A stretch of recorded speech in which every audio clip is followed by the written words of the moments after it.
So, first things first, Sander. Yes. Which DJ do you think had the biggest impact or influence on the entire EDM or dance scene? Well, I would have to say that obviously there's more DJs being involved, creating this whole scene. Back in the days, I would definitely say, Tiësto was the big guy.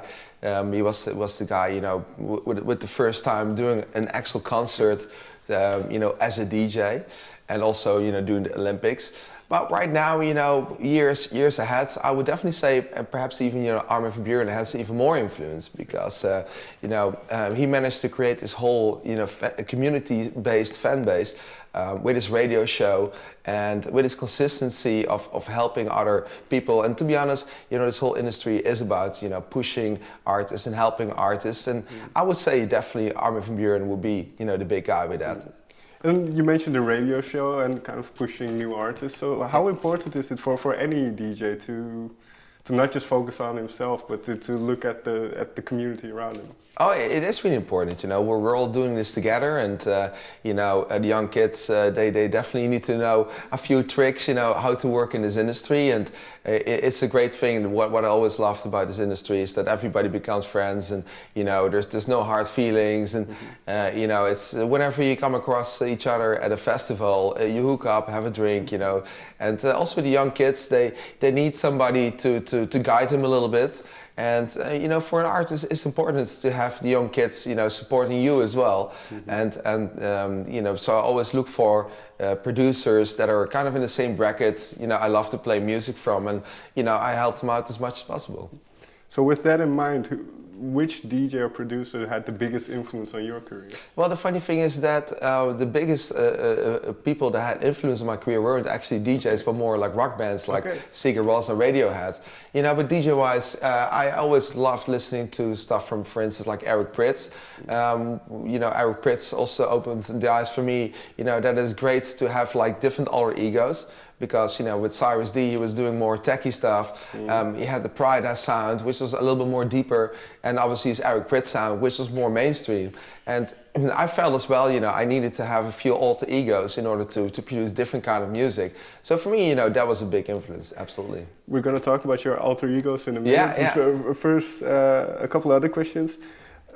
Because you said, helping people along. So what is the first tip that or the best tip you give a young beginning producer? Well, the best tip ever is creating your own identity. And, when you're listening to all the music that's out there, it's all about, finding out what music you really love listening to. And also be open to all the genres that are around there. I used to go to a record store buying house records, but also like hardcore records and trance records. I didn't mind. If I liked the record, I would buy it. And in the end, you try to combine it and create your own identity. And that's the main thing for young artists is create your own identity. For you then, when you started out, did it take you long to kind of figure out what you wanted to do? Oh, absolutely. Perhaps even these days I'm still figuring out, It's the genres are evolving, the music in general.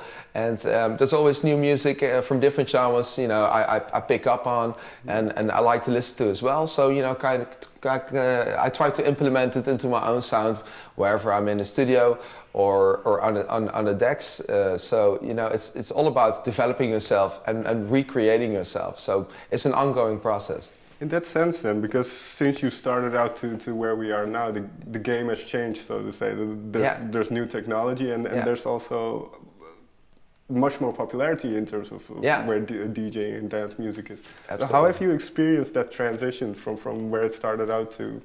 It used to be a lot more underground.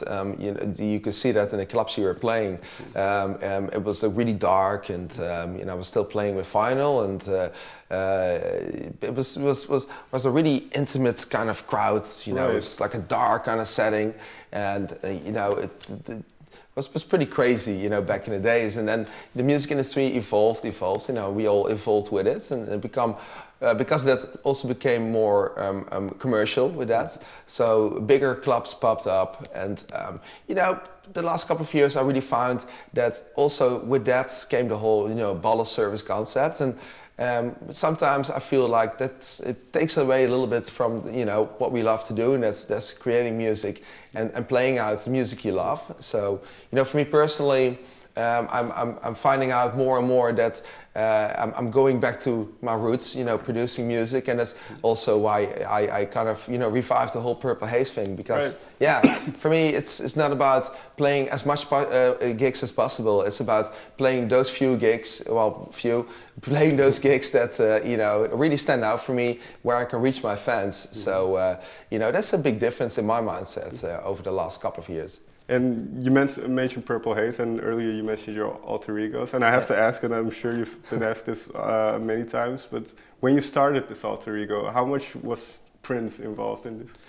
Prince? His music, and was that always a big influence on you? Prince, Prince, no, not really been a big influence. Jimi Hendrix, always been a big influence. There it is. It's actually produced by a Brazilian street artist, which I really, I love the whole story behind it. And, for me, Purple Haze, it kind of, pinpoints out the kind of genre I created, with the music, which is darker, it's a little bit fake, but it has a lot of emotion in it.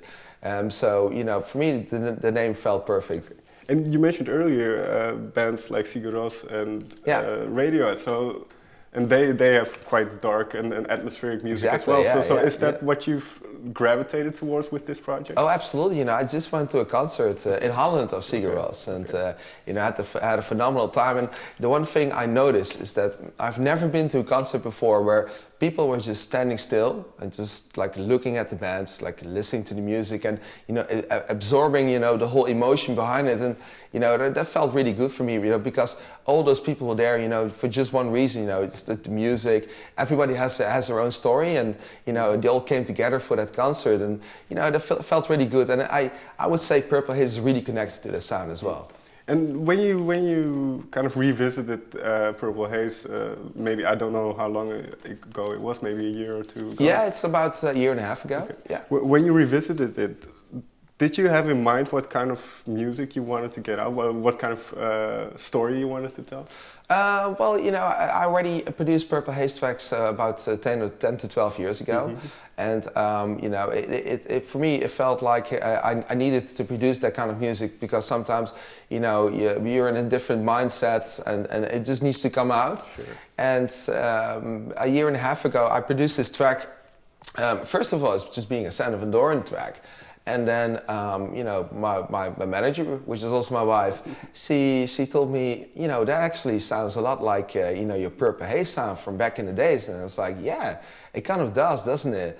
And, so we decided, we're going to make a lot more of this music and just see where it goes. And I started producing, and one track led to the other, and just produced so fast. So that's when I felt like, I needed to do this, and just needed to explore this different side of me, which is a lot more, darker, deeper, and a lot more about, the whole emotion behind music. So it just felt right to start doing more and more.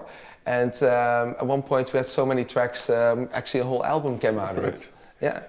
And well, people often say that art is a reflection of life. So do you know why in this period you had a different mindset? You were more gravitating towards the darker end? I don't know. I always had a little bit of a darker edge, when it comes to music. And perhaps I kind of stopped towards thinking that direction for many years. And then I felt like it needed to come out anyway. So that's why it felt good, especially when I realized more and more that I was wondering with myself, I kind of started so many years ago with the idea of creating music, and do I sometimes feel struggle a little bit, being pushed towards a certain direction because the market wants it.